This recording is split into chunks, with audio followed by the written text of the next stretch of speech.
So, also wir befinden uns so Ende des 19. Jahrhunderts. Rudolph Dirks hat allerlei Innovationen in das sehr, sehr junge Medium des Comics gebracht und ganz entscheidend für den Wortwitz ist natürlich dieses Kauderwelsch aus Deutsch und Englisch, was die Figuren da immer sprechen, was darauf zurückgeht, einfach, dass in seiner Familie auch das ein oder andere Kauderwelsch gesprochen wurde. Und ein sehr schöner Ausspruch ist, ach Himmel, one is just as bad as both the other ones, was so viel heißen soll wie einer ist schlimmer als der andere, womit sich also diese Figur, der Captain, auf die Katzenjammer Kids bezieht. Er hat einfach eine Sprache benutzt, die von sich aus irgendwie immer lustig ist. Und das funktioniert auch heute noch. Das ist immer noch witzig.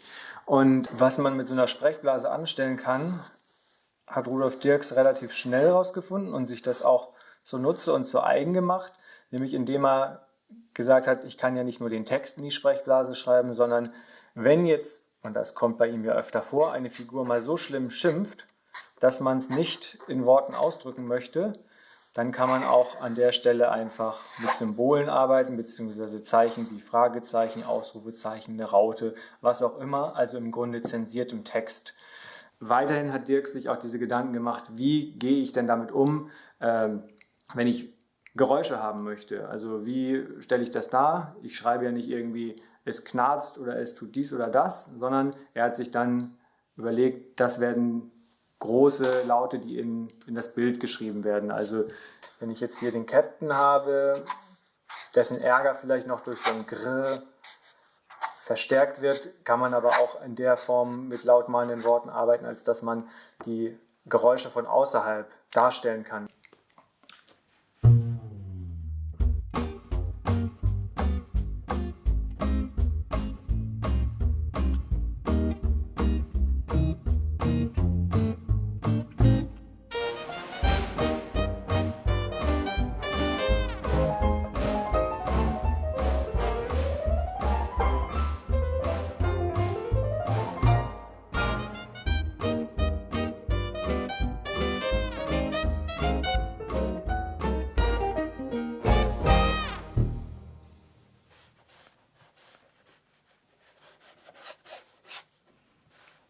Abseits davon, von diesem eigentlich extrem wichtigen Element der lautmalenden Worte, hat er noch die Bewegungslinien eingeführt. Also das heißt, wenn man jetzt hier diesen Captain hat, der Captain verhaut die Kinder und damit man sieht, dass er nicht nur einmal zuhaut und dass die Hand von oben kommt, hat er die Bewegungslinien gesetzt, um also die Richtung anzudeuten, aus der die Hand jetzt kommt.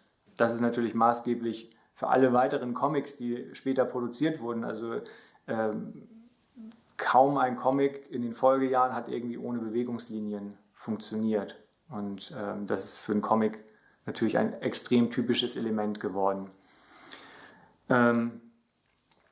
Weiterhin hat er natürlich Symbole, also Symbole, die zum Beispiel auch Frust oder Ärger ausdrücken können. Beim Captain, da ist es dann der Blitz und die Gewitterwolke, weil er sich ärgert, die schweben so über dem Kopf.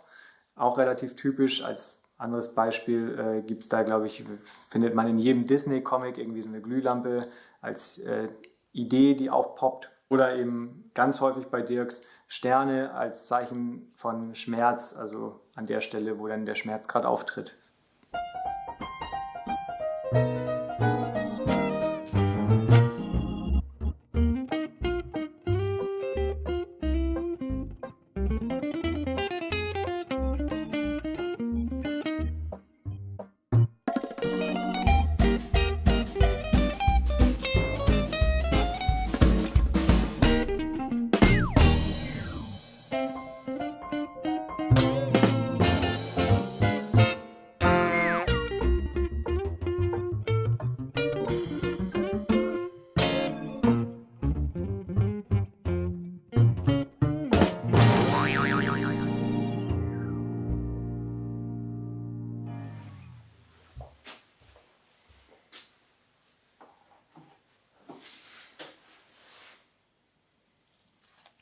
Gustav Dirks ist der jüngere Bruder von Rudolph Dirks. Genannt wurde er immer Gus, so hat er auch unterschrieben.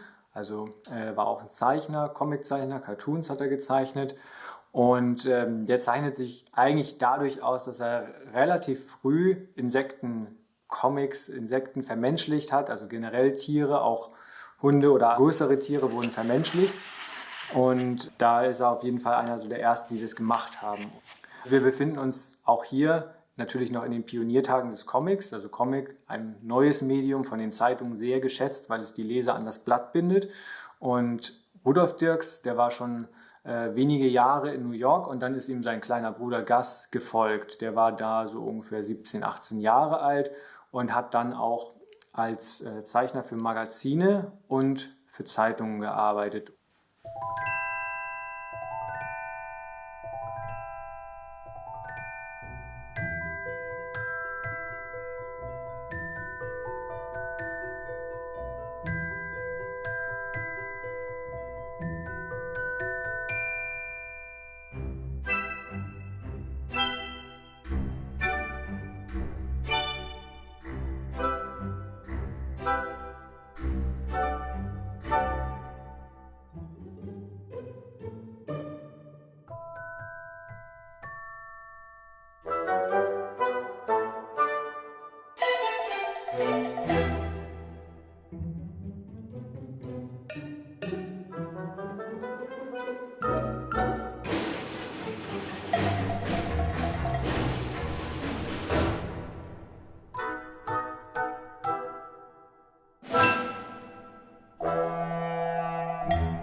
Und dadurch, dass er also in diesen Satire- und Unterhaltungsmagazinen erschienen ist, hatte er eine Verbreitung, die sich über die gesamten Vereinigten Staaten erstreckte. Und dadurch war er natürlich auch bekannter, weil zu dem Zeitpunkt die Sachen von Rudolph Dirks nur in den New Yorker Tageszeitungen erschienen oder in der New Yorker Tageszeitung. Und die also erst später lizenziert wurde und auch in anderen Bundesstaaten zu lesen war. Somit also Gus Dirks ein Comic-Star, kann man sagen, der auch in jungen Jahren, also bereits vor seinem 20. Lebensjahr, zu Reichtum gekommen ist.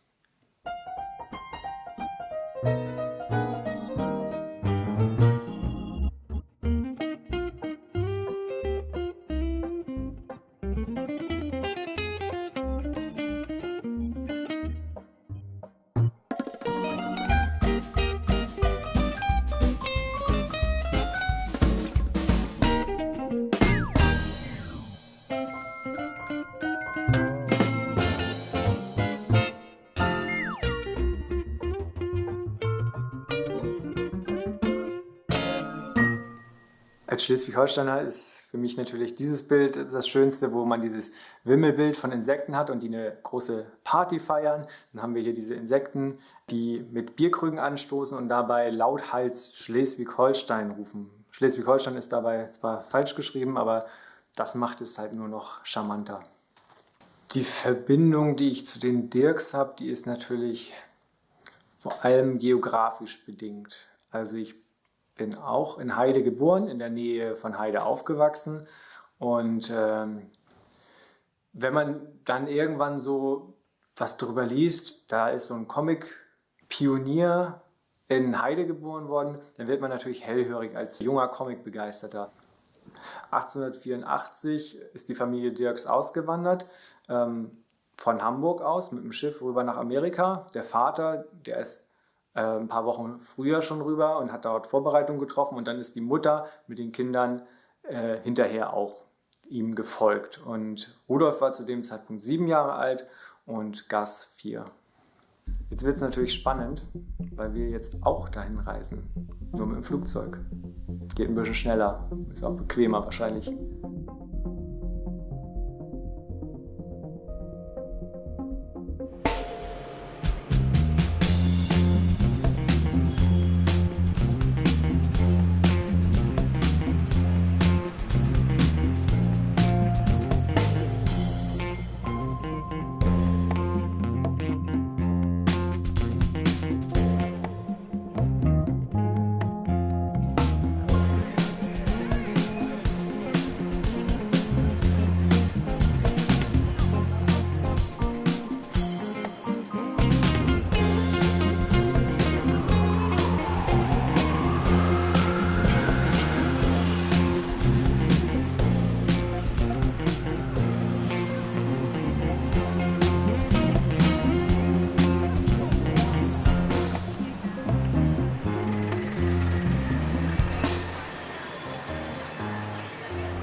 hat Rudolph Dirks um 1902 gelebt. Ich vermute nur, dass zu dem Zeitpunkt hier ein anderes Haus stand.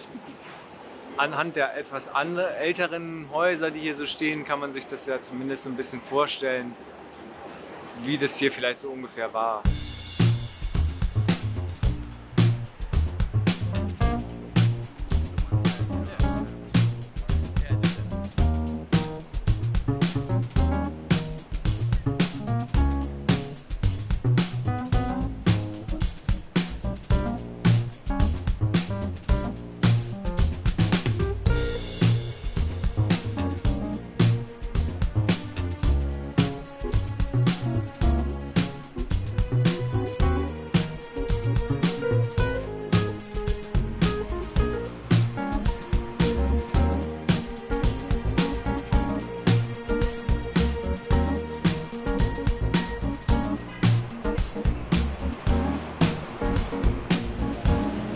Das ist das Haus, in dem Dirks sich umgebracht hat. Man sieht es nur von hier leider nicht und es sieht auch nicht so aus, wie es wahrscheinlich damals aussah. Naja, vielleicht war ja Dirks, vielleicht war das ja eine Kneipe, in der er vielleicht manchmal war. Hier ist er mal reingegangen. Irgendwo da oben, was man jetzt ja leider durch dieses komische Baugerüst nicht sehen kann, wird ja das Studio gewesen sein. Und gleichzeitig hat er hier gelebt. Ist ganz lustig, hier zu sein. Also es gibt einem ja so ein Gefühl, dazu, in was für einer Umgebung er war und was vielleicht ihn auch gerade nicht inspiriert hat, weil er hat ja diese ganzen Käfer und Insekten gezeichnet und das ist ja ganz lustig. Der hat ja Stadtszenen oder sowas, gibt es ja nur in Form von Mikrokosmos, Buckville, diese ganzen kleinen Figuren, hohe Häuser. Also alles, was hier ist, spielt ja in seinen Comics gar keine Rolle, so gar nicht, überhaupt nicht, nicht im geringsten. Das ist eigentlich ganz lustig, dass einen das nicht in irgendeiner Weise da inspiriert oder so. Aber auch schön.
Das hier ist ja der Ort, an dem der Comic spielt, den ich da irgendwie vor ein paar Jahren mal gemacht habe. Und wenn man den Comic tatsächlich dann so hat, hier zu stehen und weiß, genau hier hat das gespielt, das spielt wahrscheinlich für niemanden außer für mich eine Rolle, aber das ist trotzdem irgendwie ganz schön, einmal hier gewesen zu sein.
raus aus New York. Hier ist ein bisschen ruhiger. New Jersey, hier wohnt High Iceman. Der hat zuletzt die Katzenjammer Kids gezeichnet. Ist unter anderem auch der Zeichner von Popeye. Und mal gucken, was der noch zu erzählen hat. Bin gespannt.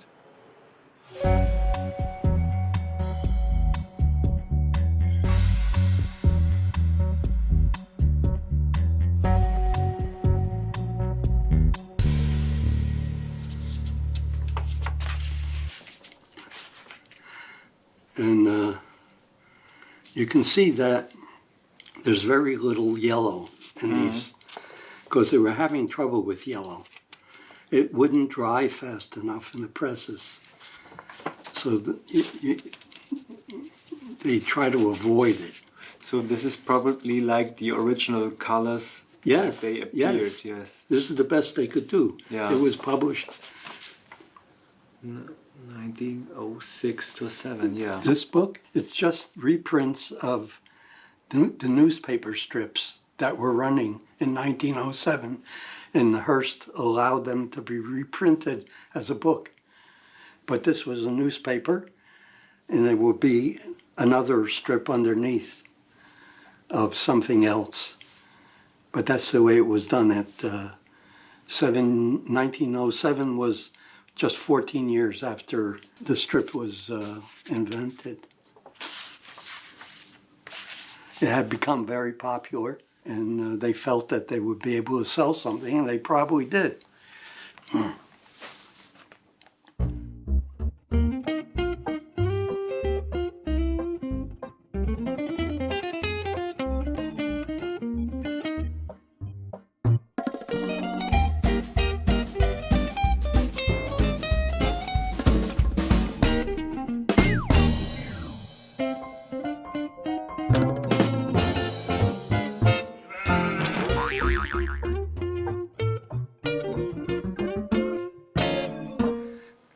Comics sold newspapers.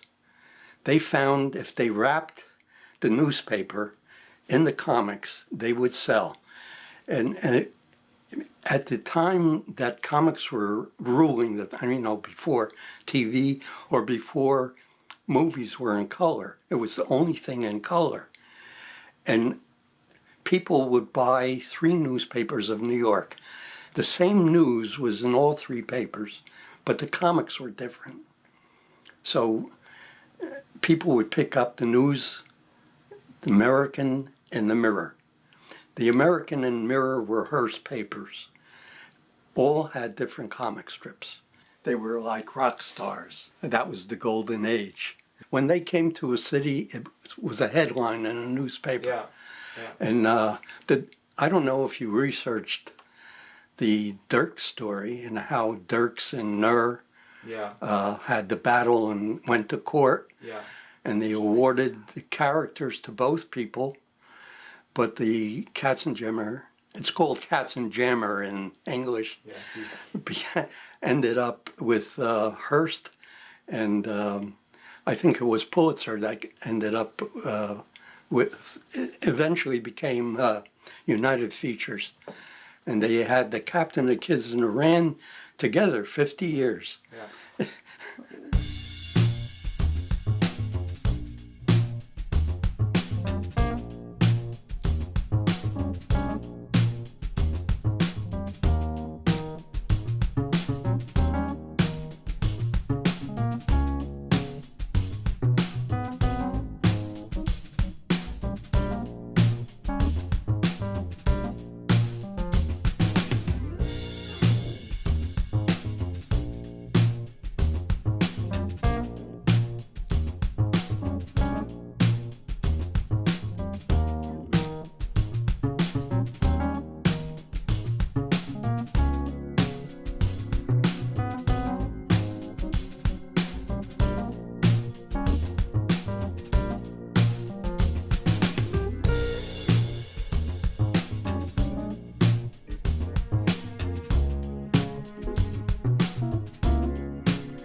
the newspaper artists, they were very good paid. So, but after that, the comic books came up.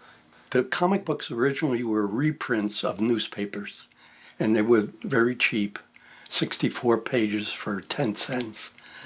And the newspaper cartoonist was paid by the amount of newspapers that were buying and publishing his work. So a lot of them are still big. Blondie, Katzenjammers at the time was a very large. Always ran in the back, full page, with a top strip. And that's when I got to see it, when Ner was doing it, when I was a child. I couldn't read yet. I was able to tell my own story by watching the drawings. I liked the idea of storytelling and drawing, because drawing was something that I did almost immediately as a child, 5, something like that. But that's a usual story that you'll hear from cartoonists of my generation. So I was fascinated by Flash Gordon at the time, Alex Raymond, and Prince Valiant. And that's the kind of work I really wanted to do. So after I got out of the Army, I went to an art school, learned anatomy, and actually sold the newspaper thing with illustration rather than cartooning. Yeah. And I was willing to go either way. What's called wrinkles or Bigfoot. Wrinkles means that you draw everything as it is, or Bigfoot is the exaggerated the cartoon thing. Caricature, yeah. The funnies. Right.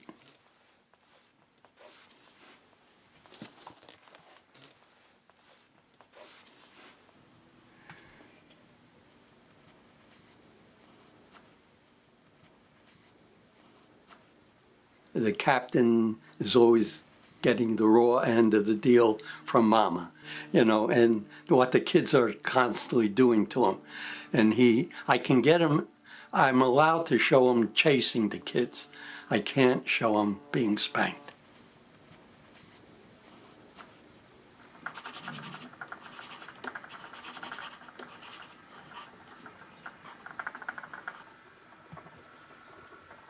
I'm still doing it because that's my happiest part of the day. And I can't get enough of it. And I want to do it as long as I can. And I've been on a yearly contract with Kingfisher since 1967, which I did Little Iodine, and then I did the Catsies, then they added Popeye. And each one is a yearly contract. So as long as they send me a contract, I'm willing to work. Okay, that's good. I'm happiest when I'm right here. I don't think about anything else. The radio's going, and I'm inking and penciling and doing the number.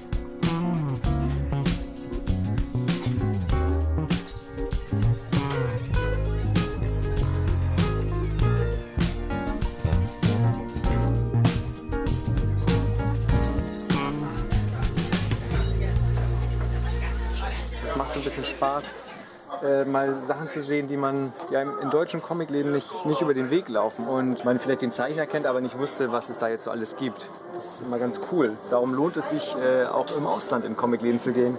Ja, da findet man natürlich auch super coole Sachen. Wie zum Beispiel ein Buch mit Werken von Cliff Starrett, dem alten Kumpel von Rudolph Dirks.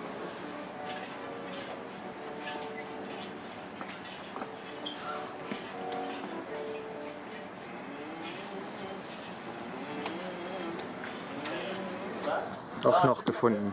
Die Katzenjammer Kids. Mal gucken, was drin ist. Das ist sehr sensationell. Offenbar ein Schnaps mit dem Captain drauf. Was natürlich ziemlich schlau ist, Merchandise zu produzieren, wo das Wort Katzenjammer derart guten Bezug hat.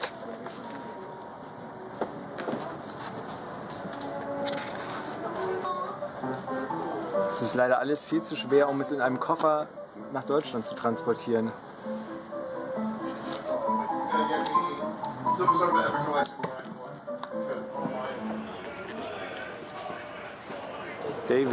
David Gerstein. Kannst du einfach irgendein Buch rausgreifen, der ist immer da. Redakteur bei Disney, den besuchen wir gleich.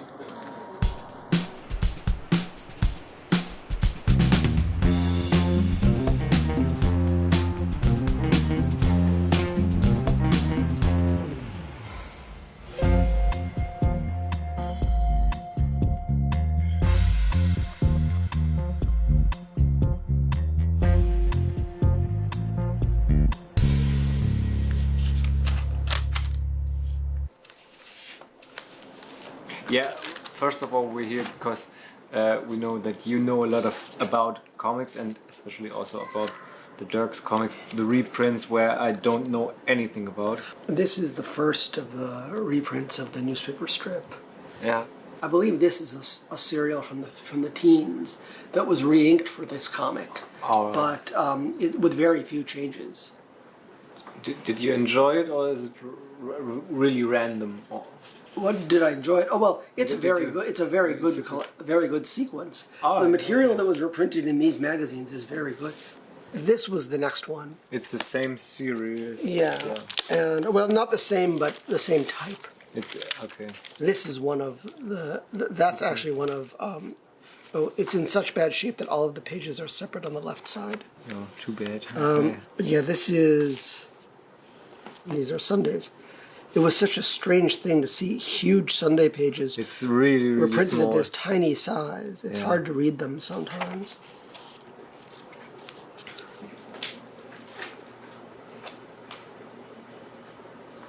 Here's this sequence. This is Mitzi, the girl who claims that the inspector jilted her at the church 30 years ago. She still wants to marry the inspector, who claims he's getting the old razzle-dazzle. Is he a cad hiding behind the face of a clean-cut outdoor man? I love the way that it's written. Yeah.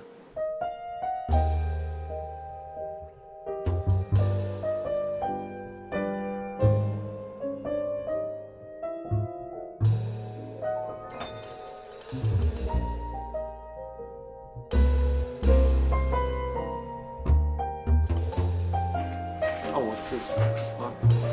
It's just another source of these reprints. Is it hard to get hold of those? It's pretty hard. Yeah. There's a 58 too.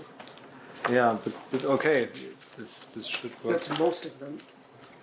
And maybe this is it. Oh, 59. Here it is. This is not one of the better covers. Yeah, but this one, that's one of the best. This is great. So essentially, the Katzenjammer Kids were celebrating their 50th anniversary in the late 40s because their strip really began in 1897. And even so, it wasn't the true origin of the characters, adapted as they were from Max and Moritz, which was created by Bush in the 1860s and published in 1865. So essentially, these characters, who were still active and part of new comics just 10 years ago, really have been going almost continuously since 1897, and in a way, continuing since the year that Lincoln was shot.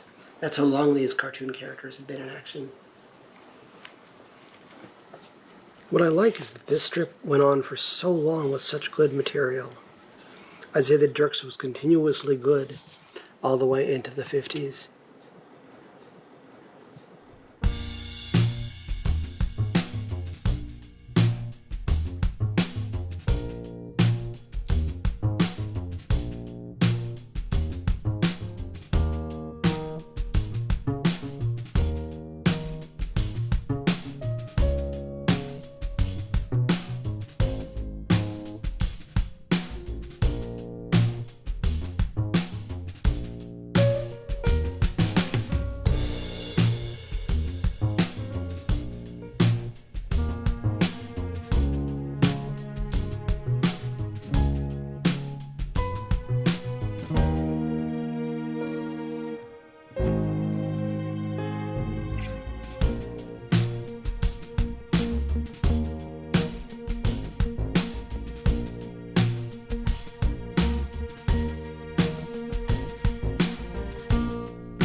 Lärm kriegt man in die Zeichnung natürlich auch schwer rein, den charakteristischen New Yorker Lärm.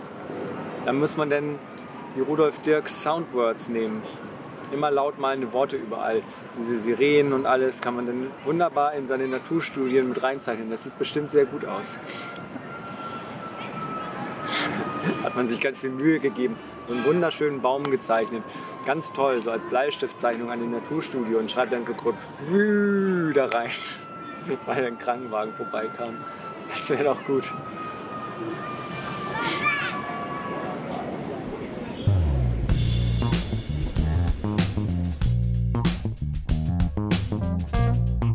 In den Sommermonaten hat die Familie Dirks im Küstenort Ogonquit gelebt, im Staat Maine. Mit der Bahn werden die dann einen Tag unterwegs gewesen sein, Richtung Norden, und haben da also ein Ferien- oder ein Wochenend oder auch ein Sommerhaus gehabt, wie auch immer man das betiteln möchte.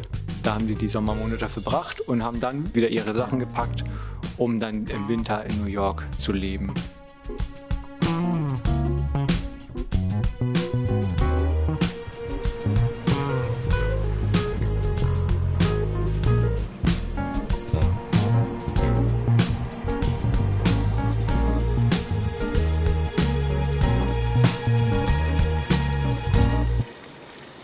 Ich glaub's ja nicht.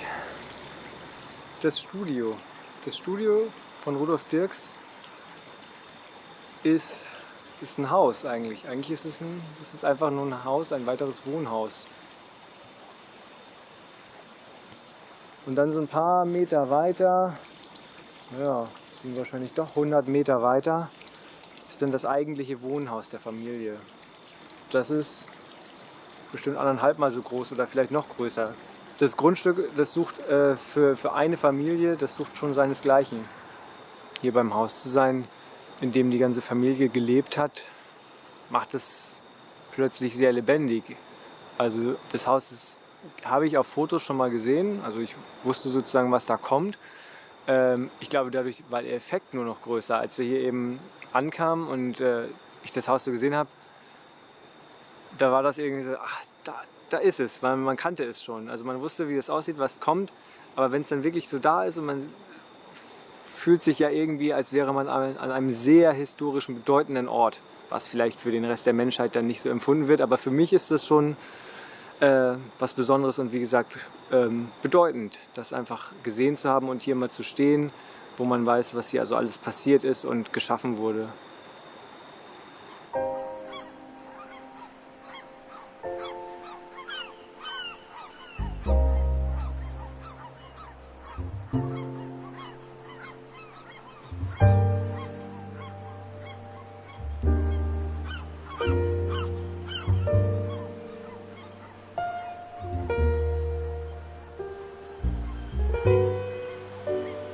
Es wird immer gern die Geschichte erzählt, dass Rudolf den halben Tag im Studio saß und seinen Comicstrip gezeichnet hat und dann aber zugesehen hat, dass er auch rechtzeitig auf den Golfplatz kommt, wo er dann seine Freunde getroffen hat, die zum Teil auch Cartoonisten waren, aber die auch alle irgendwie sich für Kunst interessiert haben und auch selbst gemalt haben. Das heißt, da gab es diese zwei Passionen. Einmal das Zeichnen von Cartoons, was der Broterwerb war, und das Malen. Und da hat der Ort eben bezaubernde Motive, wo die Künstler auch sich betätigen konnten und direkt in der Natur sehr viele Landschaftsmalereien gemacht haben.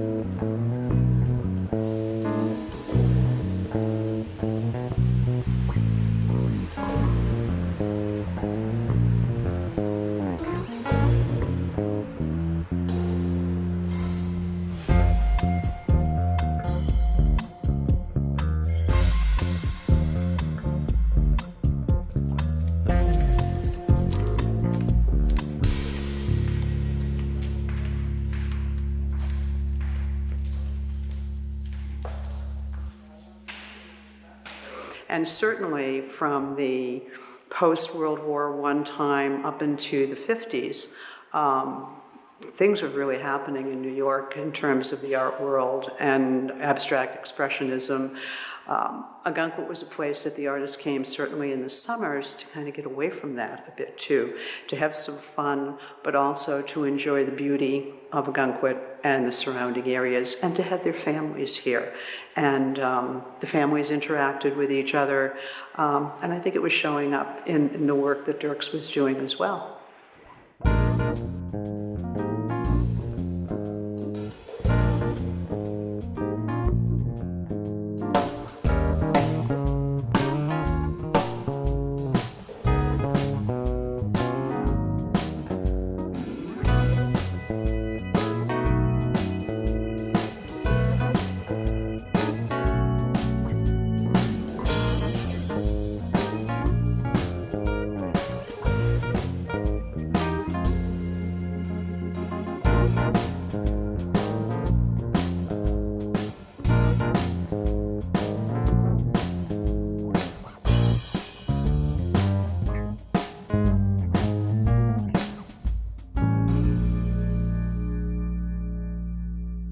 Do you have any story that you probably heard from somebody about Rudolph, or his private life, or how he acted in this community, or anything?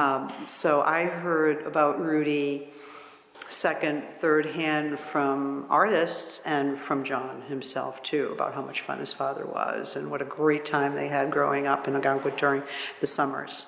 And then the other material, a lot of it is kind of fun folklore about the artists in Ogunquit back, half century ago, and what great fun they had, and the parties that they had, and the artist balls they had, and the connections they had with each other, the personal connections as well as the artistic connections, and how they really shared with each other the sensibilities about art. It was truly a community. It wasn't just an art colony. It must have been wonderful to live here during that period of time. Very exciting.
Know that the Dirks brothers, Rudy and Gus, were best known for their cartoon characterization.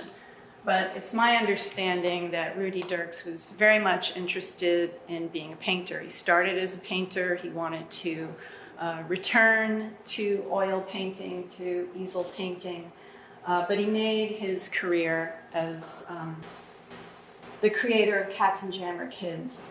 This is one of his very early paintings, 1908. So this painting is titled Old Dutch, circa 1912, by Rudolph Dirks. This piece is titled Mountain Pool, 1915. It's oil on canvas. Judging by his later work, I think that he achieved a real facility in oil painting, and I think it was a shame. He probably had to devote so much of his time and energy to comic art. There are paintings of his in his later career that I prefer to his early, more impressionistic style, but I really feel that he was experimenting and searching and trying to find out who he was as an oil painter.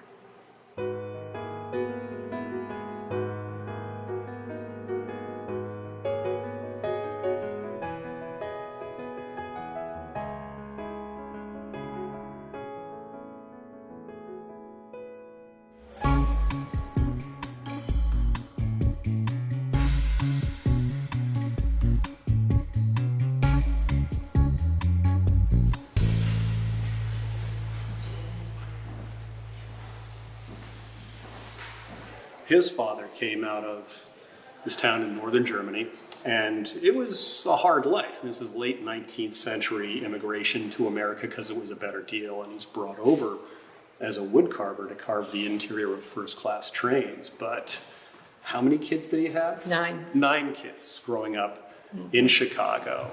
And Rudy and Gus would talk about just drawing on every scrap of paper they'd have. Meat would be delivered and they would draw on the butcher paper, and they just practiced and practiced, and they got good, really good, and good enough to come to New York and be cartoonists just at this incredibly important period in graphic history. If you look back to the newspaper wars and what newspapers were doing, particularly for German immigrants in New York, actually, they were doing exciting things with space and the use of newspapers and illustration. They'd have these big double pullouts on Sunday with huge illustrations or holes you'd cut in it and make your fingers into legs of dancers that were drawn around them. And Rudy and Gus came into this element and just hit. But at the time, there was an enormous demand for this new graphic look, this extraordinary... it's the dawn of mass media. It is the dawn of mass media, and it's also a time that was then graphically almost forgotten for about 50 years until the underground comic movement of the 60s and 70s came along. So these were fine artists doing popular art supported by mass media, and all meeting each other, all in New York and Ogunquit and Chicago, and running into in these collisions with each other creatively. It was such a fruitful time for all of them to be mixing in different media and so forth. They're working for William Randolph Hearst, who's taking this stuff and making a lot of money running these newspaper wars, which were called the comic wars at times. They called them the Yellow Press after this comic strip called The Yellow Kid. And George Harriman, who did Krazy Kat, which is graphically fantastic, was a friend of theirs. They were all, into each other's stuff and writing. And, this is for a German audience. You'll obviously know the connection between Wilhelm Busch and this stuff. So that's in some ways that this is still being done, that it's got to be the longest running joke in history. Because this is sort of 1840 until now. They've been writing about these two little kids antagonizing this old guy. It's just been comic gold for so many people. But this was the most concentrated and special moment in the history of all that.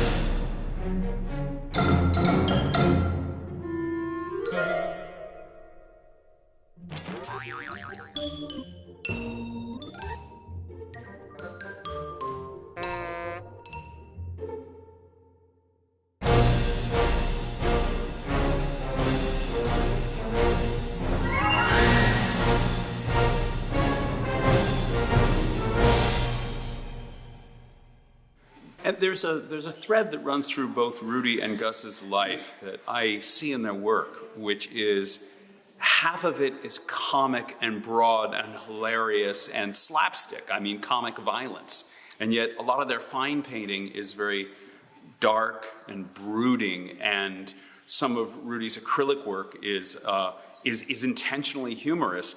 And then you look at his self-portrait, and he's looking at you out of the shadows with a very grim face at age 25 or 30, almost challenging you to look in and see a different person from the funny guy, Yeah. And Rudy was also a fine painter. He worked in oils, and he had a portrait called The Cows, and it was in the Armory Show in 1913 in New York. It was regarded as a sort of a modern masterpiece from one of the younger hot artists of the time. It is fairly abstract. It still looks like cows. It's still realistic coming down a path, but the brushwork is distinctive. It's a little bit like Impressionists of the time, but with its own American spin.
So I brought things that have connection to the Dirks family. I don't have very much, but this is what I have. So this is a picture of Gus playing the violin.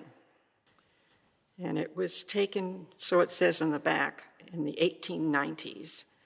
And I have to say, as a violin player, that he looks like he's been well trained. His bow hold is beautiful. Not so happy with the position of the violin itself, but he's got a beautiful bow hold. Okay. This was taken in Chicago, and it was apparently a theatrical group that they belonged to, and this must have been a cast picture of some kind. Doris Dirks is the gal with the long hair. And he's in the last one on row 2.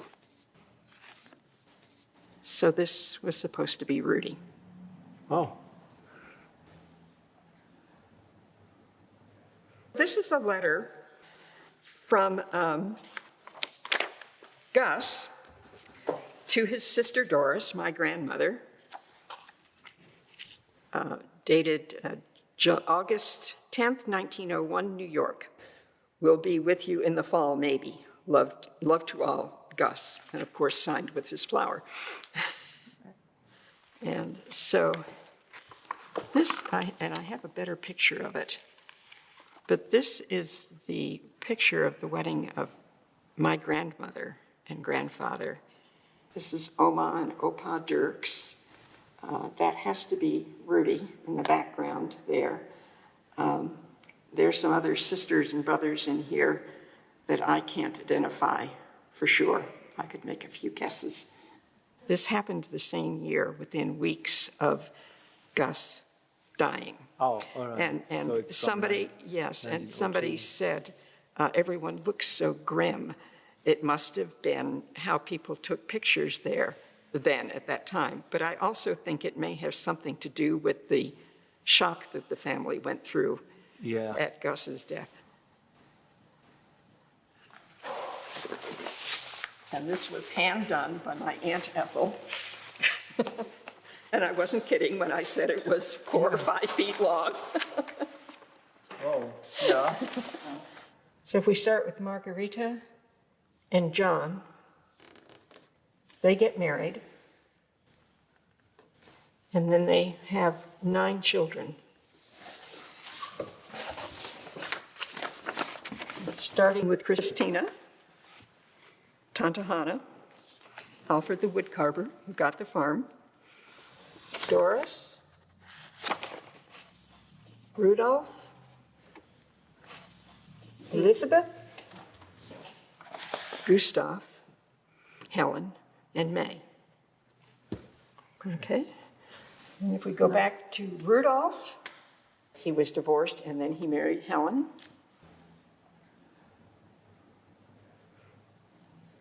They had John and Barbara. Barbara never married. John had no children.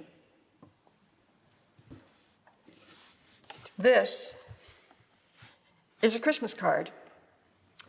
Nothing written on it, but he sent Christmas cards that were about this size every year. This one is dated 1945, and this is Rudolph here. Next to him, I think it's his wife, Helen, John, still in uniform, but home for the holidays, and Sister Barbara. They wore uniforms also.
It really is.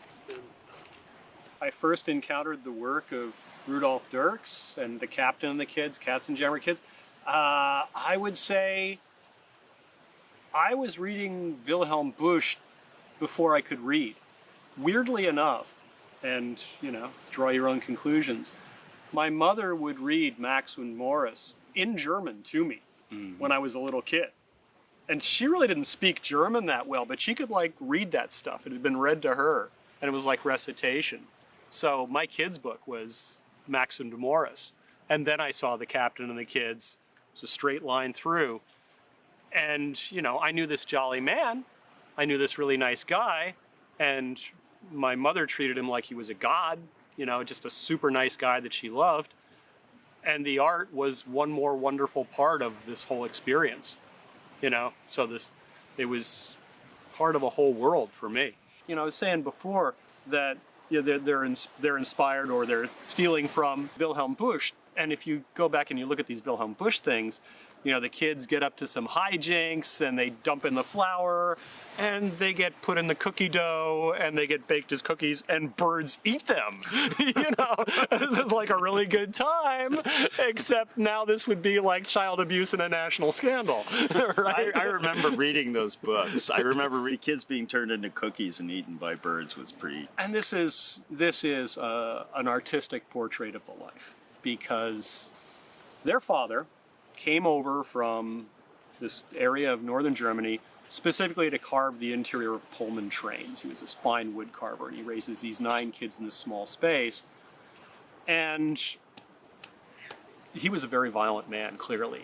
He hit people or something, because there is a streak of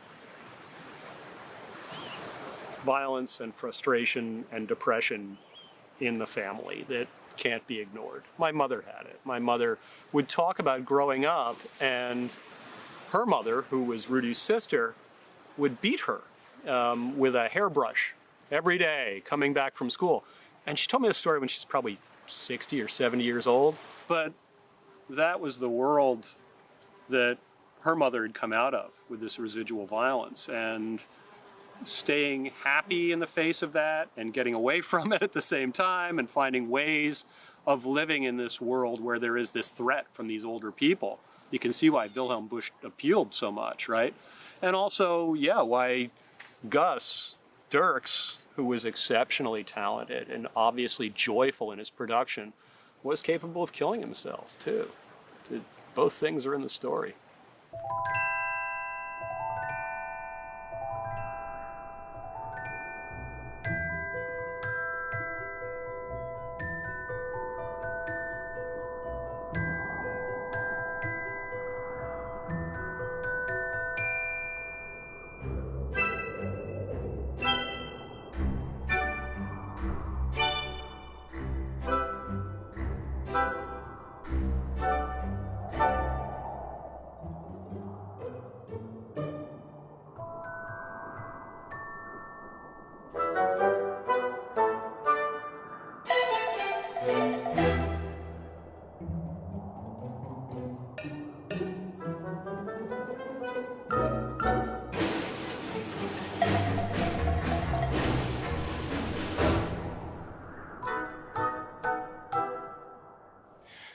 The stories that our grandmother told about her father, about John Henry, all the ones that my mother remembered centered around how strict he was and how regimented he was and how he ran the house with his rules. And if there was a hair in the soup, he would pull it up and show it to everybody and say, "What's this?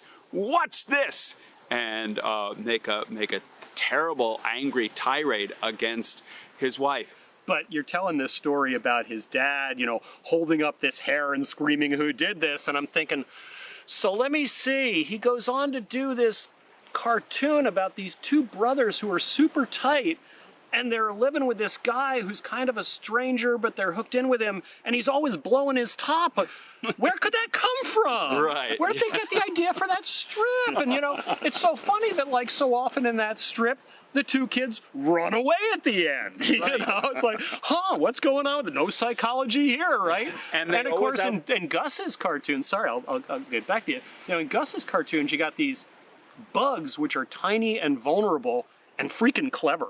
You know, they're like super smart and they band together and kind of help each other. And there's this lovely vulnerability and a sense of threat and escaping the threat, dealing with the bigger threat. When you talk about the threat and the light and the darkness, my favorite piece by Gus is a piece called "The Dangerous World as Little Willy Bug Sees It." And it's essentially, it's a globe cut down the middle, and there's little Willy Bug and all of these terrifying enemies he has, things that want to eat him, things that want to kill him, things that are going to be just a catastrophe for him. And right in the center of the earth, there's a mole. They also eat bugs. A mole at a table in a little cottage, drinking a cup of tea and having a snack.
So we're going to talk about the death of Gus Dirks, and here we're going to talk about the family again.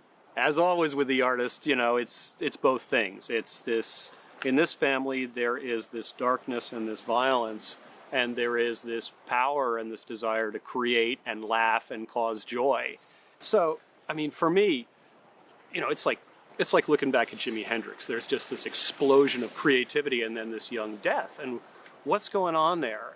What's going on there in the family story is not what the paper said at the time. He's tired of drawing bugs. He was very frustrated. He was creating right up until the end. What the family story was that Rudy had a first wife and Gus had an affair with her, which tore at him mightily.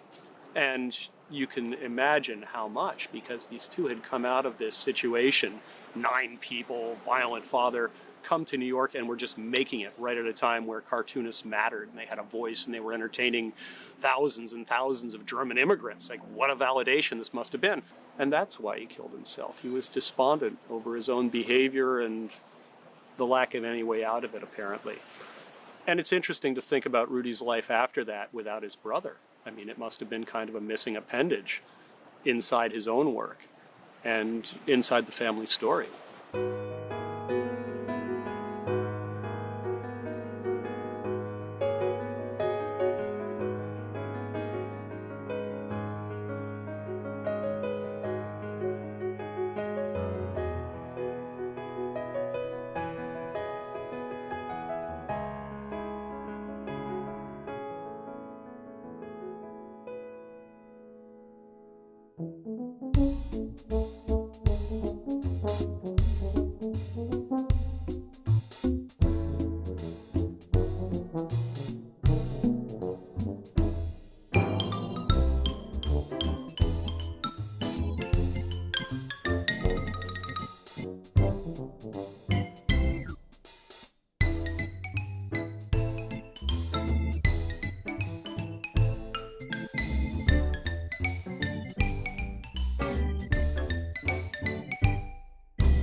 There are many of these around. I have a group of them at home, and some of them are done by Rudy, the earlier ones, but then John took on doing the comic strips, and Rudy continued doing more painting at the time too. And what I love reading about, as far as Rudy is concerned, is he was a really good golfer. And there were troops of artists in Ogunquit. They would work during the mornings, then they would get together for lunch, and then Rudy was part of probably the premier golfing group that would go out. And usually where they went to play was Cliff Country Club. And they would have this one big golf tournament called the Big Boys Golf Tournament. And they made a big deal out of it. They had a prize, which was, I think, some kind of Sterling Cup. And the winner would have a laurel wreath placed upon his head. Golfing back during that time, probably the 30s, 40s, 50s, maybe a little bit into the 60s, guys were getting a little bit older then, was a big part of the artist's life. I mean, they just kind of took off and they did that all the time. And it wasn't just the artists. There were patrons that played with them as well.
one of the things that started to break up the town a little bit in terms of the art community is it got discovered. And when a place gets discovered, generally wherever artists go, other people want to be. Real estate values increased exponentially. And so artists couldn't really afford to move in here, and so started moving into the areas around. But I just remember in my interaction with John, he was a member here at the Art Association, and he was all I can imagine, he must have taken on that fun aspect of life from his dad, because John was a real party guy too, and he was lots of fun.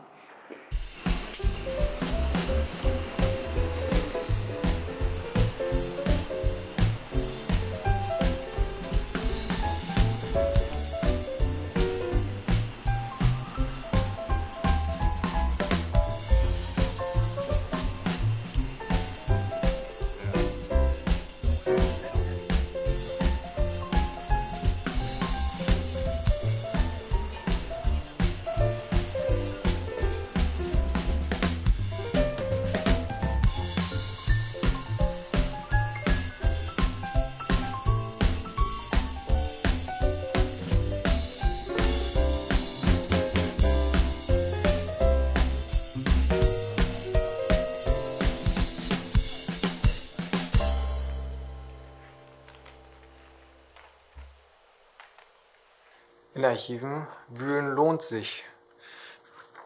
Hier sind jetzt Fotos aufgetaucht von einer Ausstellung August 1967.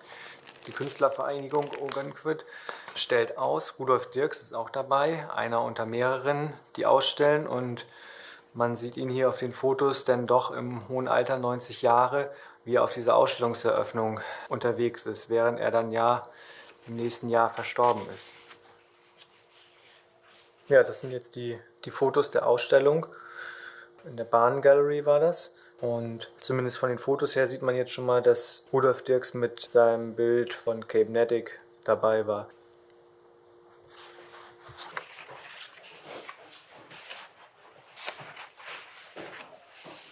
Künstlerkollege Richard Leahy, der ist auch zu sehen. Der Rest sagt mir jetzt ehrlich gesagt nicht so richtig viel, aber man sieht eigentlich die ganze Zeit, dass auf fast jedem Foto ist, schüttelt ihm irgendwer die Hand oder irgendwer scheint ihn zu seinem Bild zu befragen oder nach sonst irgendwas, was einem einfach den Eindruck vermittelt, den kennt hier jeder. Hier haben wir dann auch noch ein Foto, wo man sieht, dass eben sein Sohn John Dirks ihn begleitet hat. Auf diesem Foto ist John Dirks dann auch schon 50 Jahre alt.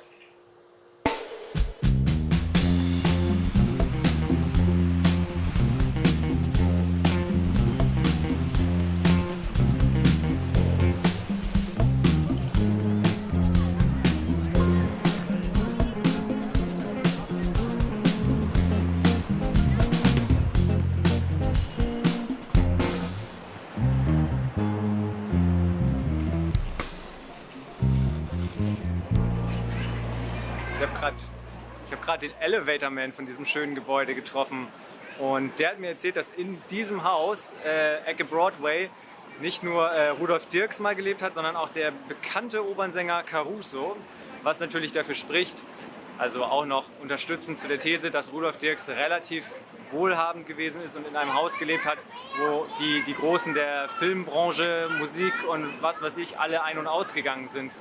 Das Haus, in dem Rudolph Dirks zuletzt gelebt hat, in dem er schließlich auch verstorben ist 1968 mit 91 Jahren, mit einem Cocktailglas in der Hand, wie es eigentlich wahrscheinlich passend für seinen Charakter ist. Und dazu die letzten Worte: Ich möchte eine Kirsche.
nachdem dann 1967 ein Bild von Rudolph noch in der Bahn-Gallery ausgestellt wurde, finden wir in den Archiven von der Bahn-Gallery dann den Nachruf von ihm, also er ist 1968 dann verstorben.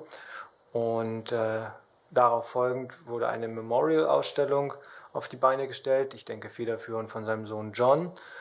Alles in Form der Malerei. Soweit man das hier sieht, gab es keinerlei Comicarbeiten in der Memorial-Ausstellung.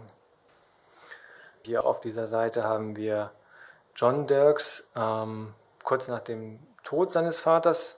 Er hält das Bild The Kid Himself, das Rudolph Dirks so mit Ende 40, ca. 1925 gemalt hat. Also ein Selbstporträt, wovon es, glaube ich, auch tatsächlich nur ein einziges gibt. Ich glaube, er hat sich nur einmal gemalt. Und hier ist das Ehepaar Mary und John Dirks. Und die haben hier das Bild Uneasy Model, also dieses mit diesen Felsen, die es hier in Ogunquit überall gibt.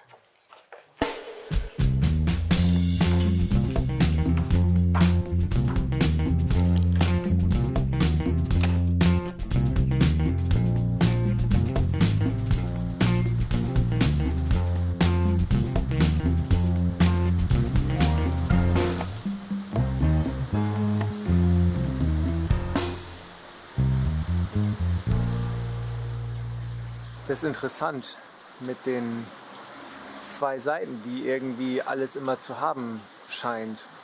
Also den Kontrast, den man ja hier bemerkt zu New York, alles ganz ruhig in Ogunquit, alles so sehr geordnet und in New York laut, wühlig, ganz viele Menschen und dann wieder dieses Gegenüber, was ja, dass die in der Familie, dass es da vielleicht auch so die dunklen Seiten gab, einen Vater, der die Kinder schlägt und dann aber dieser überschwängliche Humor und dass man überall irgendwie seine Gags gemacht hat und dann dieses Gegenüber von Kunst und Cartoon, dass der Cartoon nicht als Kunst gesehen wurde, aber man dann trotzdem malt.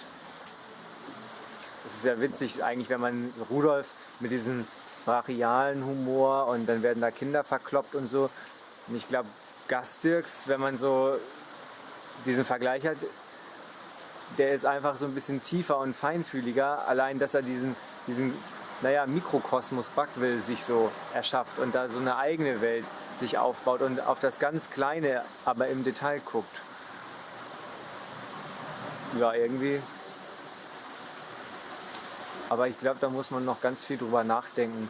Und vielleicht erfährt man ja irgendwann auch noch mal irgendwas. Aber im Moment habe ich das Gefühl, dass man nicht viel näher rankommt, als wir es jetzt waren.